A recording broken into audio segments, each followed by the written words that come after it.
I'm making today, hold on, kielbasa. How do you say it? Kielbasa? Kielbasi? Kielbasa? How do you say it? Kielbasa? Hold on. Come on, I'm trying to talk kielbasa. Okay. I'm making kielbasa today. As our family calls it, kielbasa.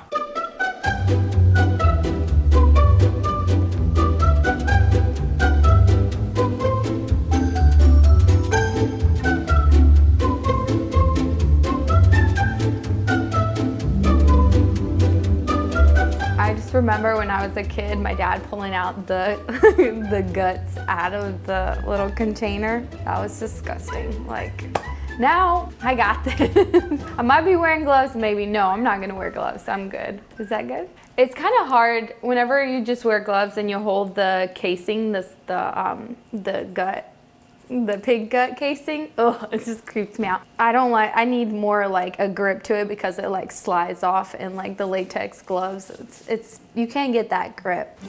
Let me take this down. So here we're gonna have our meat. We already pre-cut it in cubes. You can already buy this pretty much pre-cut. But we decided to go the cheapest route because we cheap folks over here. It's not necessarily pre-cut, it's just broken down. It was just a big shoulder and we just took the neck portion off. It's the cheapest route to go.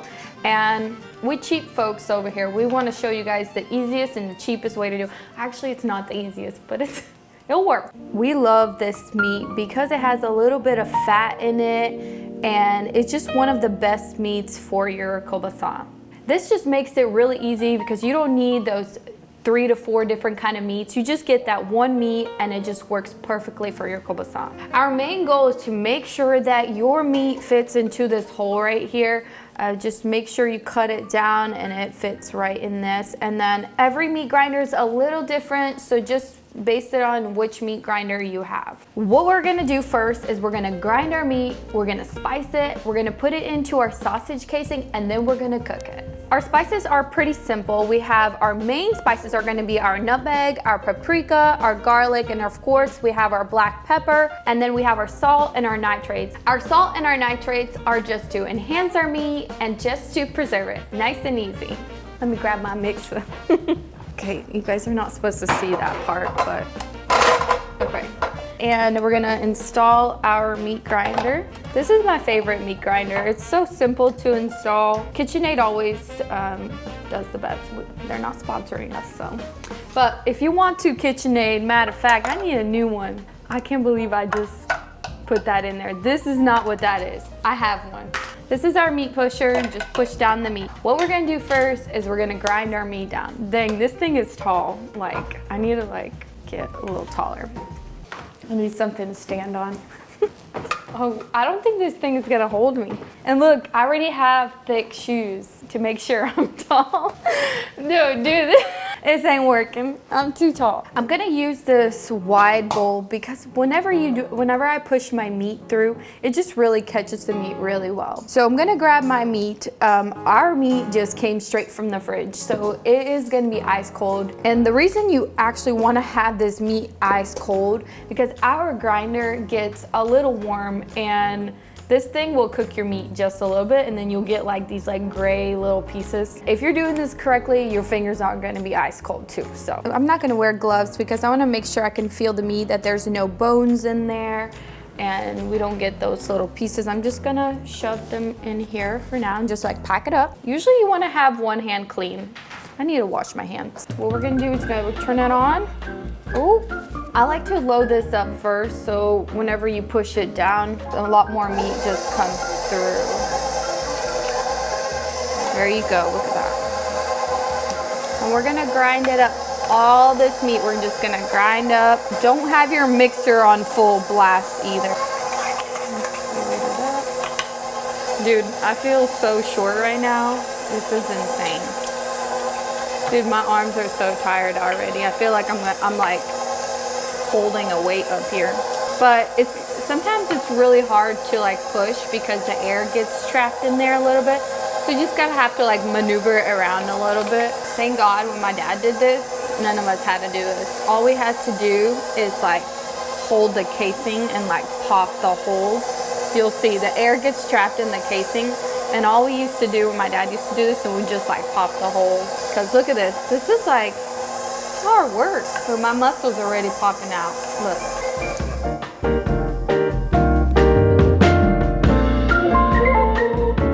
We always have a thing of old bread just laying around, always.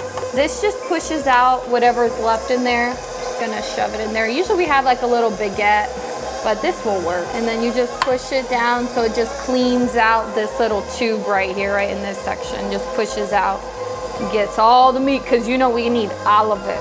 We ain't gonna waste it. Oh, and that's when the bread starts coming out, we turn it off. You cannot get this kind of ground pork anywhere but at home. You know the ground pork at the grocery store, that thing is ran like twice through the grinder, and it looks weird. This one is just more like steaky and meaty. It's delicious. You get that yummy, yummy bite. I'm gonna start with putting in our nutmeg into our meat. It's a old world spice, so you get that yummy, yummy nutmeg flavor. You get and make sure you do the whole, we're just gonna use one nutmeg. Smells so good.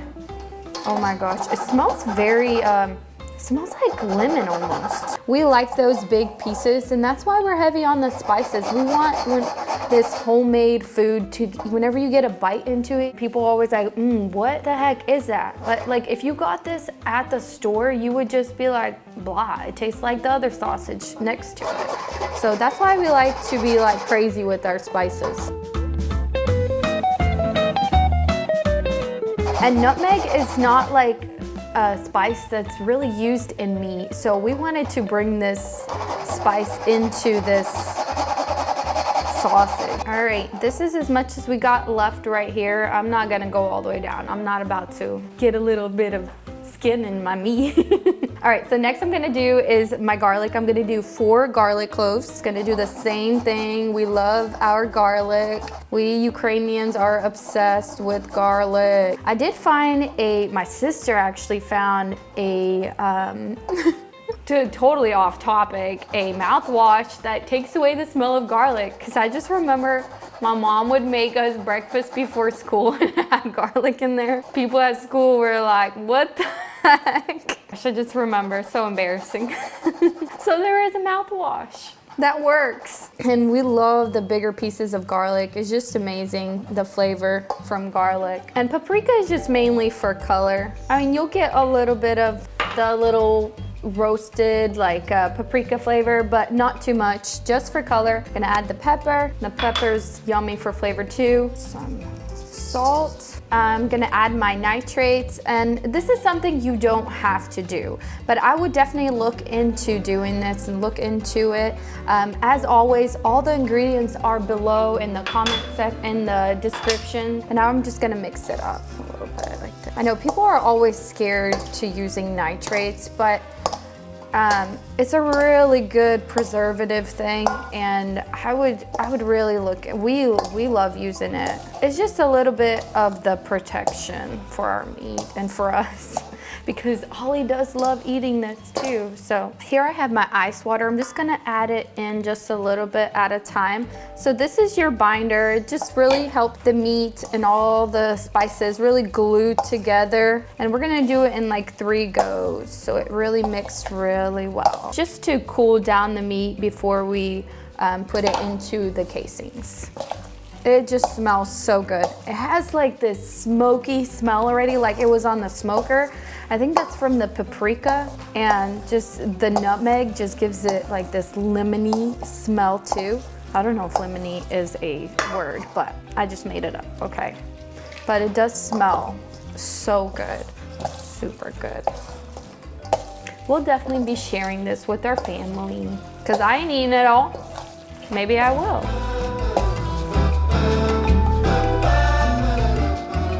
I got my skillet out because I want to test the meat, make sure that it tastes good, make sure all the flavoring's good, because I ain't going in it raw. No, that's not happening. So I'm gonna cook it up, make sure that the flavor's good, make sure that it's salted really well before we start putting on the casing. All right, let's try this out, make sure it tastes good. That's good. You can taste the like smokiness from the paprika. And that nutmeg, I'm not kidding, it really gives it a little bit of a different kind of flavor, and it's salted perfectly. So we set up our our Kitchenaid on a stool because we kind of want the casings to like be like even with the countertop. Pre-soak the casings in water for about 30 minutes to really get off all the salt and all the gunk that was, it's not gunk, it's something, it was preservatives to keep them fresh. And now they're just clean and they don't have anything on them. And these are the natural ones. Sometimes they have little holes in them, so whenever we push the meat through, sometimes they'll pop. We also have a needle ready to go to pop any kind of air that blows. You just find your hole of the entrance of the casing, and what we're gonna do is we're gonna gently feed all this casing onto this tube. We wanna be gentle because it rips pretty easily. Make sure that it just slides on really well. We're gonna feed our whole casing on there pretty much. And whatever's left over, we just put it right back. But we wanna rather have more than not have enough. This is pretty much like the cabinosis that we did earlier. We'll link the video below, but this is a two-man job kind of thing. What we're gonna do first is we're gonna put in a little bit of meat in here, and we're gonna run it and let the meat go into the casing a little bit. And then what we're gonna do, we're gonna tie it. So what this does, it kind of pushes out the air out of the sauce, out of the casing. And then it's pretty much a two-man process. So what we're gonna do is we're gonna show you a few, and then we're gonna jump in and do, both of us are gonna do it together. So let me just get some meat. Both of us. I think the new people that are on this channel don't know that it's me and Bogdan usually cooking together, but one is always behind the camera and one is always in front of the camera. So we usually do cook together all the time. Okay, so we're just gonna push that in there. Oh, let me grab my little pusher. So we wanna run it really slowly so your meat doesn't like jump out at you. So here you go, look at that. You can see the air coming out of the casing already. And then also whenever you do push, you push in air. So this is why we're pushing in the meat right there. And then what we're gonna do is we're gonna turn it off. And then what we're gonna do is we're gonna tie it at the end. You can push the meat back. But don't worry if it looks weird at first. I promise you it will all even out really, really well. Push it, knot it. There you go. There you go. And now what you're gonna do is we're gonna poke a bunch of holes around, not big ones, just to get that air out, like this. Beep boop, beep boop, and then we're ready to roll. You're gonna wanna keep that needle close by, because you'll see once we do it together, you'll see the air start coming out of the sausage, of the casing. The air will start becoming like up at the top like this, and one of us will keep stabbing the little casing. If it was a one-person team, this is what it would look like. More meat right here, so I can scoop. And you want to make sure you always have one hand clean. Ready? So this is what a one-person team would look like. What we're gonna do is we're gonna like push the meat in here a little bit. We want to make sure we fill that piece up right there. So you just kind of push the meat in there. Like, look, there's air right there, and you want to get this needle and like stab it. That's why it's good to have two people doing this, because one person is scooping the meat in there and then one person is making the sausage. There already looks beautiful though. So this is pretty much it, a one-person team. You just keep scooping the meat right there, but it's easier to do it with two people, I'm not gonna lie. All right, we're gonna switch to double mode right now. Let me just pop this air right here, because it's definitely gonna be a lot easier.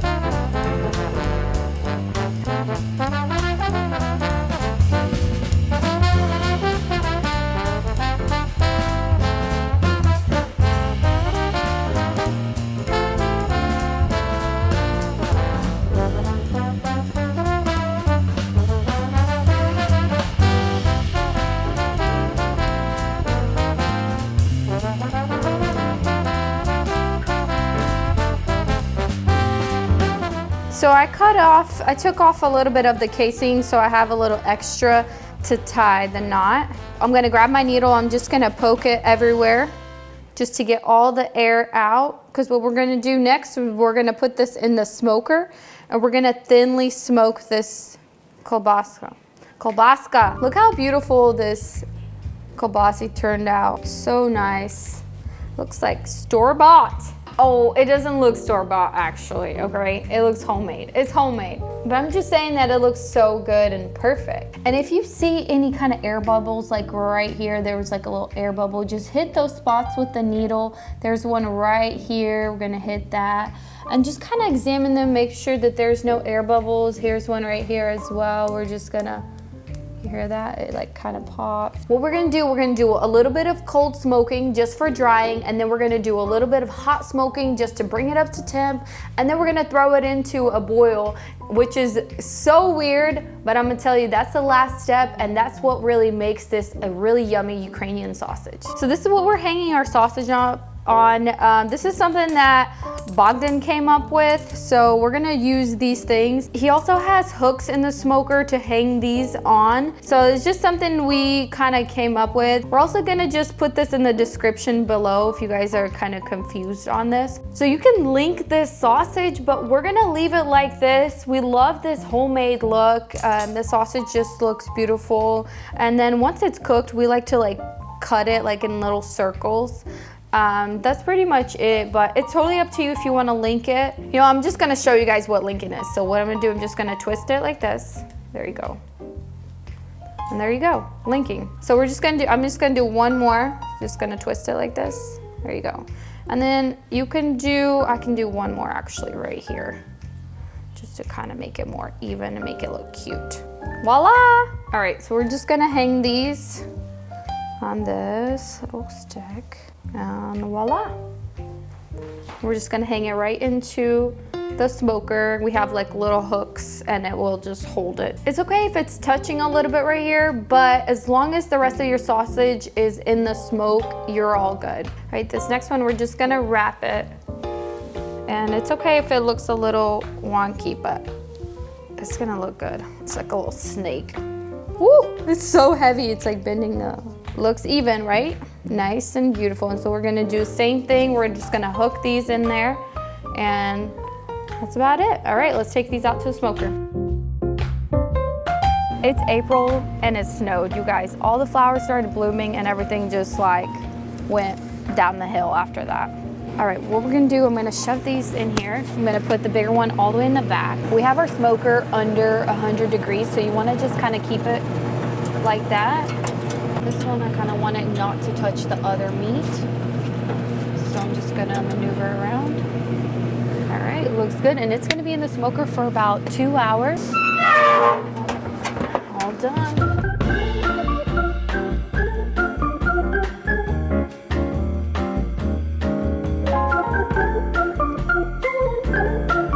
So they've been in the smoker for about 2.5 hours. The first was the cold smoke. It was about 2 hours, and then the next 30 minutes was a hot smoke, which was, I think the temperature went up to like 170. So now we're ready to take them out and take them into now it's time for their bath, their hot bath. That's where the cooking actually happens. Ooh, I need my glove. All right, oh my gosh, look how cool they look. They look so awesome and beast. They're gonna feel a little mushy, but make sure we take them out nicely. Oh, might be a little stuck a little bit. Hold on. Really what we're looking for now, well, the smoker helped with the beautiful red-brown look. Look at these bad boys. My gosh, they are just beautiful. Oh my gosh, these look like a cartoon. Did you hear that over the squeal? Definitely ready for a hot water bath. And look at that beautiful skin from drying out. It's just perfect. And there's no like leakage or anything. I mean, come on. They look even better indoors. Like, look at this, oh my God. So now we're gonna put these in the hot water bath. So the reason we do that is to really like cook them all the way. This is where the cook happens. And what happens is that it really keeps all the fat inside the sausage. And that's something where if you bake it in the oven, the fat usually like starts leaking out. We're gonna put it into our hot water bath and we're gonna cook it over an hour. It needs to reach up to 165 to 167 Fahrenheit. We want our water to be like 170 at least. So it's 178, which is good. It's gonna lower the sausages in here gently. Perfect. I actually need this to simmer just a little bit, so I'm gonna pull it over to this one. I'm gonna put it on the lowest setting. This smaller burner is gonna keep this water temperature at 170, and this is what we need. And my middle burner is a little bit intense. It'll usually the temperature will jump up really fast. And I keep saying simmer, it's not simmer. We just want to keep this water at the same temperature. Do not simmer, do not boil, do not do that. So just the water at 170, no higher. 170, perfect. The meat can't go past what the water temperature is at. You can't overcook the meat. We're gonna have that perfect interior of this sausage. And also, it's gonna be perfectly clean on the outside. The water really washes off the gunk and the suck from the smoking. We have Janetta has. Okay, so here's my ice bucket. We're gonna throw our meat into here, our kielbasa. The last hour was just been checking on our meat, making sure that the temperature is right where it's at, making sure that nothing changes and it stays at 170. Now it's been in there for about an hour. I'm gonna take it out, put it into our ice bath and stop the cook fully. All right, I'm gonna bring my ice bath over here. I'm gonna take my kielbasa out. Ooh. Oh no! We'll be gentle. It's just heavy, so that's okay. That's all right. Let me grab it better so I don't break that. I'm kind of sad that broke. That's just how it is, you know. It's a home kitchen. We don't have everything perfect, but ideally, I would have loved it if it was together. I'm just gonna add a little bit more water just to immerse the other stuff in, other sausages. We're gonna have this kielbasa in the water for about 5 minutes and then we're just gonna take it out. But I'm so sad. So we're gonna cut this one that broke for you guys to see and we're gonna try it out. But usually what we do is we hang this out for about at a 50-degree temperature, indoors, outdoors, to really dry up the meat and get that finishing flavor. All right, this is literally ready to eat. I'm just gonna take these out of the water bath and just wipe them down with a little bit of a paper towel, just toweling them down a little bit. And those other ones we're just gonna hang up to dry. So make sure they dry out really well. You can either cook these on a skillet or you can eat them like this. I kind of like them a little bit crispy, but whenever it's fresh, you can eat it like this. And it cuts just so well. Look at this beautiful piece right here. Look at that. We still have our fat in there. We still have our paprika, and look how moist it is. It is super moist. This is what happens whenever you put it in the hot water. It still keeps all that moisture. It doesn't dry out the meat. The meat still has a bite and it looks so good. I'm gonna try it out. Let's try it out. Oh, that is so good. Whenever you bite into it, you get that little snap from the casing. It really is crazy how none of the flavors cancel each other out. You still get each flavor in there, and I'm about to have a second piece. If the casing really bothers you, you can just literally peel that bad boy off right there, and you do not have to eat it. You can just eat it and it stays all together really well. It does not fall apart. This is a showstopper right here. That's good. Thank you guys so much for watching this video. Make sure you follow us on Instagram for the behind the scenes, and make sure you like and subscribe to our channel, and we'll see you guys at our next video.